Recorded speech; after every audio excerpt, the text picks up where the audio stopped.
సంపూర్ణ చంద్రగ్రహణం కారణంగా కోనసీమ తిరుమలగా ప్రసిద్ధి చెందిన మాడపల్లి శ్రీ వెంకటేశ్వర స్వామివారి ఆలయాన్ని ఆదివారం మధ్యాహ్నం 1 గంటకు మూసివేశారు.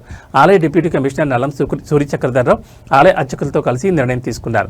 గ్రహణం ముగిసిన తర్వాత సోమవారం ఉదయం 7 గంటలకు ఆలయాన్ని తిరిగి తెరిచి సంప్రోక్షణ కార్యక్రమాలు నిర్వహిస్తారు. ఈ విషయాన్ని భక్తులు గమనించాలని ఆలయ అధికారులు కోరారు.